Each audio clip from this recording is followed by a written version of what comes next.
যারা রোজা রাখবে এদের জন্য হাদিস শরীফের ভিতরে বলেছেন তাদের জন্য স্পেশাল গেট থাকবে। সব জান্নাতের এক গেট দিয়ে ঢুকবে না, রোজাদাররা স্পেশাল আলাদা গেট দিয়ে ঢুকবে।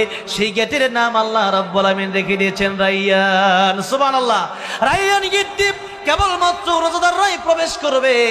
আর রোজাদাররা তারা যখন জান্নাতের ভিতরে যাবে, রোজা রাখার কারণে আল্লাহ রাব্বুল আমিন তাদের সাথে দিদার নসিব করবেন। আল্লাহ রাব্বুল আমিন তাদের সাথে দেখা দিয়ে দিবেন। দুনিয়া সুন্দর, মানুষ সুন্দর, আসমান সুন্দর, জমিন সুন্দর, সুন্দর সুন্দর পাল্লা। জানি না কত সুন্দর তুমি আল্লাহ, জানি না কত সুন্দর তুমি আল্লাহ। ঝর্ণা ছুটে চলে একে বেঁকে, পৃথিবীর বুকে কত ছবি এঁকে। নদীর ওই কলতানে, সাগরের গর্জনে, ঢেউয়ে ঢেউয়ে দেয় পাল্লা। জানি না কত সুন্দর তুমি আল্লাহ, জানি না কত সুন্দর তুমি আল্লাহ। সুবহানাল্লাহ। আল্লাহর সাথে দেখা করার ইচ্ছা আছে না নাই? রোজাদার যারা, এদের সাথে আল্লাহ দেখা দিয়ে দিবেন। তাহলে রোজা ছাড়বেন না রাখবেন? ছাড়বেন না রাখবেন? রাখতে হবে। রোজাদার এদের জন্য অনেক পুরস্কার, অনেক ফজিলত, অনেক হাদিস আপনারা শুনেছেন, শুনবেন। কিন্তু কথা হচ্ছে রোজা আমরা রাখলাম, কিন্তু এমন কিছু কাজ আছে যে কাজগুলো করলে পরে রোজা নষ্ট হয়ে যায়। এমন কাজ আমরা আমাদের দেশের আমার মনে হয় 90% মানুষই করে। অথচ রাসূল করিম সাল্লাল্লাহু আলাইহি সাল্লাম বলছেন রোজাও রাখলো, মিথ্যাও বললো, রোজাও রাখলো, গীবত করলো, রোজাও রাখলো, অন্যান্য গুনাহ ছাড়তে পারলো না। তার জন্য এই রোজাটা কোনো পুরস্কার আসবে না রোজার মাধ্যমে। এই রোজা রাখার কোনো ফায়দা তার হবে না আল্লাহর কাছ থেকে। কিয়ামতের ময়দানে কোনো পুরস্কার সে পাবে না। কারণ যে ব্যক্তি হালাল ছাড়তে পারলো, হালাল খাবার ছেড়ে দিল, সে ব্যক্তি হারাম ছাড়তে পারলো না, তার মানে আল্লাহর ভয় ঢুকে। মানুষ যে এই রোজা রাখার পরে সারাদিন খায় না, সারাদিন পান করে না, কার ভয়ে? যে আল্লাহ বলেছেন এখন খানা খেলে আল্লাহ নারাজ হবে, আল্লাহ জাহান্নামে দিবে, এই ভয়ে তো খায় না। এই যে আল্লাহর ভয়ে মানুষ খায় না, আল্লাহ রাব্বুল আমিন তাকওয়ার শিক্ষা এখান থেকে দিচ্ছেন। রোজা যারা রাখবে, হালাল খাবার যেহেতু আল্লাহর হুকুমে ছেড়ে দিল, আল্লাহর ভয়ে ছেড়ে দিল, সে ব্যক্তি যেন হারাম গুনাহগুলো ছেড়ে দেয়। আর যদি না ছাড়ে, এই রোজা রাখা নবীজি বলছেন সে ক্ষুধার্ত থাকলো, সে পিপাসা অবস্থায় থাকলো, এছাড়া তার কোনো ফায়দা হলো, তার কোনো লাভ নাই। রোজাও রাখলো, মিথ্যাও বললো। যেমন আমল নষ্টকারী কিছু গুনাহ আছে, এর মধ্যে একটা হচ্ছে গীবত। তাই আমি আপনাদের সামনে গীবত নিয়ে আলোচনাটা আলোচ্য আয়াত আপনাদের সামনে তিলাওয়াত করেছিলাম। আল্লাহ বলেছেন ওয়ালা ইয়াগতাব বাদুকুম বাদা, তোমরা একে অপরের বিরুদ্ধে কি করো না? গীবত করো না, সমালোচনা করো না। কেন? নবীজি বলছেন সমালোচনা করলে পরে তোমার যত নেক আমল ওইগুলা চলে যায় তার কাছে, আর তার যত গুনাহ চলে আসে তোমার কাছে। বলেন তো এটা আমাদের জন্য লাভ না ক্ষতি? ছোট ক্ষতি না অনেক বড় ক্ষতি? একটু লক্ষ্য করুন। ইমাম সুফিয়ান সাউরী রাহমাতুল্লাহ আলাইহি, তিনি ওনার নামে কেউ গীবত করলে, ওনার নামে কেউ বদনাম করলে উনি হাদিয়া তোহফা দিতেন। খাদেম ডেকে বলল একদিন, হুজুর আপনি মানুষকে হাদিয়া তোহফা দেন কেন? আপনার নামে যারা বদনাম করে, তিনি বলছেন তারা যত উপকার আমার করে, এত বড় উপকার আমার মা আমার বাবা আমার জন্য করে না। কোন উপকার? সে উপকার শুনবেন আপনারা, শুনবেন। সে উপকারটা হচ্ছে, একটু লক্ষ্য করুন, আল্লাহ রাব্বুল আলামিন সূরা আবাসে বলছেন ইয়াওমা ইয়াফিরুল মারউ মিন আখিহি ওয়া উম্মিহি ওয়া আবিহি। কিয়ামতের ময়দানে একটা নেকি নিজের জন্মদাতা মা বাবাও দিতে চাইবে না। সেই দিন যে ব্যক্তি অপরের বিরুদ্ধে গীবত করবে, অনিচ্ছা সত্ত্বেও তার নেকিগুলা আমারে দিয়ে দেওয়া লাগবে। বলেন তো তাহলে এই উপকার কিয়ামতের ময়দানে মা বাবাও করতে পারবে না, কিন্তু যে গীবত করলো তার নেক আমল আমারে। এখন যদি নেক আমল না থাকে তাহলে কি হবে? আমার গুনাহগুলো তাকে নিয়ে জাহান্নামে জ্বলতে হবে। সুতরাং বলেন গীবত করলে লাভ না ক্ষতি? ক্ষতি। অল্প ক্ষতি না অনেক বেশি ক্ষতি? অনেক বেশি ক্ষতি। তাই গীবত যদি করে একটা আমি তো একবার খুলনা এসে এক জায়গায় মাছ ধরেছিলাম, এক বাড়ির মেহমান হয়েছিলাম, মাছ ধরেছিলাম। মাছ ধরার ডোলা থাকে না, যেটাতে মাছ ধরে, তো ওই যেটাতে মাছ ধরে সারাদিন আপনি মাছ ধরলেন, ধরার পরে রাখলেন, ডোলার তলা নাই, কি নাই? তলা নাই। তলা যদি না থাকে, সারাদিন মাছ ধরার পরে ডোলা আপনি বাড়ি নিয়ে যাবেন, সব মাছ নিচে পড়ে যাবে। মাছ কি ডোলাতে থাকবে? থাকবে না। ঠিক তেমনি ভাবে রোজাও রাখলেন, আবার গীবতও করলেন, রোজা চলে গেল তার কাছে, আর গুনাহ চলে আসলো আপনার কাছে। এই রোজা রাখার কোনো দাম নেই। তাই আয়াত পড়েছি। আরেকটা হচ্ছে হিংসা। হিংসা হচ্ছে এমন একটা গুনাহ যেগুলো নবী বলেন আগুন যেমন লাকড়িকে জ্বালায়া পোড়ায়া সারখার বানায় দেয়, কেউ যদি হিংসা করে তার নেকিগুলো সেই হিংসা জ্বালায়া পোড়ায়া ছাই বানায় দেয়। তাহলে হিংসা আমরা করবো না ছাড়বো? হিংসা ছাড়ার কিছু পদ্ধতি আছে, যেমন আজকে দুইটা দিয়ে যায়, একটা হচ্ছে নাপা, একটা হচ্ছে অ্যান্টিবায়োটিক। নাপা হচ্ছে সাধারণ, অ্যান্টিবায়োটিক হচ্ছে কাজ না হলে পরে ওইটা খেতে হবে, ওই কাজ করতে হবে। এখন নাপা কোনটা? একজন মানুষ একটা 5 তলা বাড়ি, অনেক সুখে আছে, আপনার সহ্য হয় না, আপনি দোয়া করেন আল্লাহ আমারও আপনি এরকম সুখী বানায় দেন। দোয়া তো করতে নিষেধ নেই, নিষেধ আছে? রব্বানা আতিনা ফিদ দুনিয়া হাসানা ওয়া ফিল আখিরাতি হাসানা। দুই জায়গার জন্য দোয়া করতে হবে, আল্লাহ দুনিয়ার কল্যাণ দান করো, আখিরাতের কল্যাণও দান করো। তাহলে এই দোয়া আমাকে আপনাকে করা লাগবে। এখন মনে করেন যে এরপর আপনার মন থেকে হিংসা দূর হয় না, এবার অ্যান্টিবায়োটিক হচ্ছে আল্লাহ তার 5 তলা বাড়ি আছে, তারা তুমি 20 তলার বাড়ি মালিক বানায় দাও। আল্লাহ তারে অনেক সুখ, তারে আল্লাহ আরো সুখ বাড়ায় দাও। তখন শয়তান কি করবে? পিছপা হবে যে না, তার ধোকা দিয়ে কোনো লাভ নাই। কেন নাই? তারা ধোকা দিয়ে হিংসা করার জন্য, আমল নষ্ট করার জন্য, কিন্তু সে তো আরো বেশি দোয়া করে। আর মানুষের জন্য দোয়া করে, এই দোয়া আগে আমার নিজের জন্যই কবুল হবে। হয়তো দুনিয়াতে অনেক সময় দোয়া কবুল হয় না, এই দোয়াটা আল্লাহ আখিরাতে তাকে নেক আমল হিসাবে দিয়ে দিবেন। জোরে বলেন সুবহানাল্লাহ। তাই হিংসা, গীবত, মিথ্যা যদি আমরা হালাল খাবার ছাড়তে পারি, হালাল স্ত্রী ছাড়তে পারি, আর হারাম না ছাড়তে পারি, তাহলে এই রোজার কোনো মূল্য আল্লাহর কাছে নাই। তাই রোজা রাখার শিক্ষা হচ্ছে সমস্ত গুনাহ ছেড়ে দেওয়া। তাহলে এই রোজার দাম আল্লাহর কাছে পাওয়া যাবে। আল্লাহ রাব্বুল আমিন আমাদের হায়াতে রমজান দান করেন এবং রমজানের পবিত্রতা রক্ষা করার তৌফিক আমাদেরকে দান করেন। চলে বলেন আমিন। ওয়া আখিরু দাওয়ানা আলহামদুলিল্লাহি রাব্বিল আলামিন। যুবক ভাইরা কিছু রিকোয়েস্ট করেছেন, বিশেষ করে কি আল্লামা সাইদুর রহমতুল্লাহকে নিয়ে একটি ইসলামের সঙ্গীত লিখেছিলাম। অনেক গজল দিয়েছেন, এত গজল কেমনে গাইব? কোনটা গাবো? এই সবগুলো কেমনে গাবো? এতগুলো গাবো? শুনতেছেন, আমি আজকে 2-3টা কথা বলবো যেগুলো করলে পরে রমজানের রোজা নষ্ট হয়ে যায়, যেগুলো করলে পরে রমজানের রোজা আর এই রোজার পুরস্কার আল্লাহর কাছে পাওয়া যায় না, এমন কিছু কথা বলবো।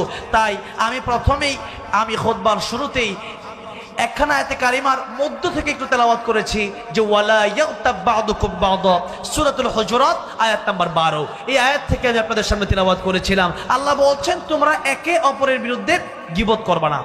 কি করবা না? সমালোচনা করবা না, একে অপরের নিন্দা করবা না। তাহলে কি আল্লাহ বলছেন ইউহিব্বু আহাদুকুম, তোমাদের মধ্যে কি এমনটাকে পছন্দ করে যে আইয়াকুল লাহমা আখিহি মাইতান ফাকারিহতুমু। আল্লাহ বলছেন আইয়াকুল লাহমা আখিহি মাইতা, যে তোমাদের মৃত ভাইয়ের কাঁচা গোশত তোমরা খাবা, এটা কি তোমরা কেউ পছন্দ করো? আমরা বলবো না। তো আল্লাহ এটাই বলছেন ফাকারিহতুমু, এটা তোমাদের কাছে অপছন্দনীয়। আল্লাহ বলছেন এটা যেমন অপছন্দনীয়, কারণ কোন মানুষ কিন্তু আরেকজন মানুষের গোশত খেতে পারে, তাহলে তারা অমানুষ। যেমন কয়েকদিন আগে শুনলাম একজন বাবা তার মেয়েকে ধর্ষণ করেছে। জোরে কোন নাউযুবিল্লাহ। এরা কি মানুষ না অমানুষ? ধর্ষণের বিচার নাই, এই জন্য এই দেশের এই অবস্থা। রাহাজানি, মারামারি, খুন খারাপি, এরপরে এই দেশের ভিতরে চুরি ডাকাতি, এগুলোর বিচার যদি একদিন আল্লাহর কোরআন থেকে করা হয়, আস-সারিকু ওয়াস-সারিকাতু ফাকতাউ আইদিয়াহুমা, চোরের হাত যদি একদিন কাটা হয়, পরের দিন চুরি বন্ধ হবে। কোরআন ছাড়া চুরি বন্ধ হবে না, কোরআন ছাড়া ডাকাতি বন্ধ হবে না। আল্লাহর কসম, 1 বার 2 বার 3 বার 1000 বার কোটি বার কোরআন ছাড়া চুরি বন্ধ হবে, ডাকাতি বন্ধ হবে, জেনা বন্ধ হবে, দর্শন বন্ধ হবে, সুদ ঘুষ বন্ধ হবে, জুলুম বন্ধ হবে। যদি আপনি চুরি বন্ধ করতে চান, খুনাখুনি বন্ধ করতে চান, যার যখন মনে চায় একজনকে কূপ দিয়ে শেষ করে দিচ্ছে। যার যখন মনে চায়, আপনার মনে চাইলো, আপনার কাছে আসলো, বলো তোর শার্ট প্যান্ট সব খুলে দিয়ে দেয়, তোর মোবাইল, তোর ফোন, তোর যা সব দে, না দিলে শেষ। কেন? এই সাহসগুলো তারা কোথায় পায়? ওই যে গতকালকে দেখলাম আমাদের ঢাকার উত্তরায় চুর ধরে, এগুলারে ধরে পরে পা উল্টা দিকে দিয়া, মাথা নিচের দিকে দিয়া জন্মের পিটানি পিটাচ্ছে। এরকম কয়েকদিন পিটানি দিলে আল্লাহর কোরআনে বিধান আছে না? কি বিধান? বিধান আছে তো, জিনা করলে পরে 100 বেত, পরকিয়া করলে পরে রুজম, আর সারিকু ওয়াস-সারিকাতু ফাকতাউ আইদিয়াহুমা। আল্লাহ বলছেন সুর এবং সুরনি, এটা মেয়ে হোক আর ছেলে হোক, কারণ মেয়ে অনেক সময় বড় সুর হয়, মহিলা অনেক বড় সুর হয় না। আল আকিলু তাকফিহিল ইশারা, যারা আকলমান তারা জ্ঞানী, এরা কল্প কথাই বুঝে। একবার যদি হাত কাটা যায় বাইতুল মুকাররমের সামনে, দেখবেন এগুলো বন্ধ হয়ে যাবে। কি করে? সুরকে জেলে দেয়, 3 দিন পর আবার ছেড়ে দিচ্ছে। ও কি হয়? ডাকাত হয়। তাহলে কোরআনের বিধান আমাদের দরকার আছে না নাই? বলছিলাম কোন মানুষ মানুষের গোশত খেতে পারে না। আল্লাহ বলছেন এটা যেমন জঘন্যতম অপরাধ, আমি আল্লাহ গীবত করা, অন্যের সমালোচনা করা, অন্যের দোষ মানুষের কাছে বলে বেড়ানো, এটাকেও আমি আল্লাহ হারাম ঘোষণা করলাম। কে হারাম ঘোষণা করেছেন? এখন আমি আপনাদের সামনে সূরাতুল হুজুরাতের 12 নম্বর আয়াত কেন তেলাওয়াত করলাম? এই গীবতের প্রসঙ্গ রমজানুল মুবারকের ওয়াজে কেন টানলাম? এর কারণ অবশ্যই আছে। এর কারণ আমি আপনাদেরকে বলবো। আগে একটু সূরাতুল বাকারা থেকে 183 নম্বর আয়াতটা আমি আপনাদের সামনে তেলাওয়াত করতে চাই এবং তার তরজমা করতে চাই। সেখান থেকে আমি এই সূরাতুল হুজুরাতের তাফসিরুল কোরআন বিল কোরআন, সেই তাফসির থেকে আমি এখানে ঢুকবো। সূরাতুল বাকারার 183 নম্বর আয়াত থেকে সূরাতুল হুজুরাতের 12 নম্বর আয়াতে। আসুন আমরা একটু রমজান মুবারকের আয়াতটা একটু শুনে নিই। আল্লাহ রাব্বুল আলামিন বলছেন, ইয়া আইয়ুহাল্লাযীনা আমানু কুতিবা আলাইকুমুশ সিয়াম কামা কুতিবা আলাল্লাযীনা মিন ক্বাবলিকুম লাআল্লাকুম তাত্তাকুন। হে বান্দারা, হে বিশ্বাসীরা, তোমাদের উপর আমি আল্লাহ রাব্বুল আমিন রোজাকে ফরজ করে দিলাম, যেমনি ভাবে তোমাদের পূর্ববর্তী নবী এবং উম্মতদের উপর আমি আল্লাহ রোজাকে ফরজ করেছিলাম। আর এই রোজা ফরজ করার কারণে আমি আল্লাহ রাব্বুল আমিন তোমাদেরকে বলে দিলাম লাআল্লাকুম তাত্তাকুন, যাতে করে তোমরা রোজার মাধ্যমে মুত্তাকি হতে পারো, তাকওয়াবান হতে পারো, পরহেজগার হতে পারো, আল্লাহকে ভয় করতে পারো। এখন রোজার সাথে আল্লাহকে ভয় করার সম্পর্কটা কি? তাকওয়ার সম্পর্কটা কি তা আমাদের জানা দরকার আছে না নাই? আছে। রোজার সাথে তাকওয়ার সম্পর্ক হচ্ছে, দেখেন আল্লাহ রাব্বুল আমিন হাদিসে কুদসির ভিতরে বলছেন, আস-সাওমু লি ওয়া আনা আজজি বিহি, রোজা যে ব্যক্তি রাখলো সে অবশ্যই আমার জন্যই রাখলো। কারণ পৃথিবীতে অনেক ইবাদত আছে, ইবাদতের দুটো দিক আছে, একটা হচ্ছে বাহ্যিক, একটা হচ্ছে আভ্যন্তরীণ। এই দুইটা যে বিষয় আছে, যেমন নামাজ, যেমন হজ, যাকাত, আল্লাহ কিন্তু বলেন নাই, আল্লাহ বলেছেন আস-সাওমু লি, আল্লাহ বলেন নাই আস-সালাতু লি। অথচ নামাজ তো আমরা আল্লাহর জন্যই পড়ি, পড়ি না? আল্লাহর জন্যই পড়ি না? আল্লাহর জন্যই পড়ি। এরপর আল্লাহ বলেন নাই আজ-যাকাতু লি, যাকাত তো আমরা আল্লাহর জন্যই দিই। আল্লাহ বলেন আল হাজ্জু লি, হজ তো আমরা আল্লাহর জন্যই করি। কিন্তু আল্লাহ আস-সাওমু লি কেন বললেন একটু শুনেন। আল্লাহ রাব্বুল আমিন রোজার ব্যাপারে আস-সাওমু লি জন্য বলেছেন, রোজা বান্দা আমার জন্য রাখে। অন্যান্য ইবাদত মানুষকে দেখা করা যায়, কিন্তু রোজা এমন একটা ইবাদত মানুষের দেখানো যায় না। সুবহানাল্লাহ। নামাজ অনেক সময় নাতে এসেছে, বুটের দরকার, উযু আছে নাই, সবার সাথে নামাজে দাঁড়ায় গেছে, এমন হয় কি হয় না? হয়। যাকাত দিচ্ছে 200 টাকার লুঙ্গি, 300 টাকার শাড়ি, 2 দিন পরে ছিঁড়া যায়। আপনি যাকাত দেন, এমন যাকাত দেন যেটা দিলে আর আগামী বছর তার যাকাত না নেওয়া লাগে, ওইরকম যাকাত দেন না আপনি যাকাত দিচ্ছেন 10টা মিডিয়ার সামনে রেখে, এরপরে এটা দেখাচ্ছেন আমি বড় দানবীর। এই দান আল্লাহর কাছে গ্রহণযোগ্য হবে? লোক দেখানো কোনো আমল আল্লাহর কাছে গ্রহণযোগ্য হবে না।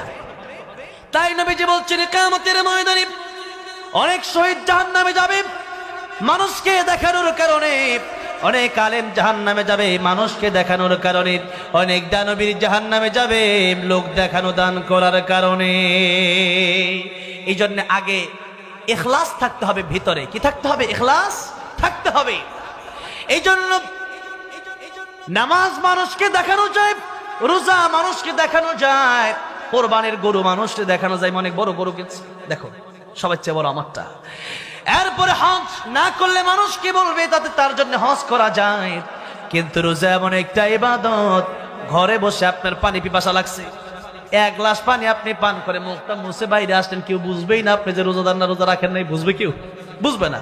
কিন্তু এরপরেও এক ঢোক পানি বান্দা পান করে না, ক্ষুধার যন্ত্রণায় অবস্থা বড়ই মারাত্মক, এরপরেও খায় না। জোরে বলেন কার ভয়ে?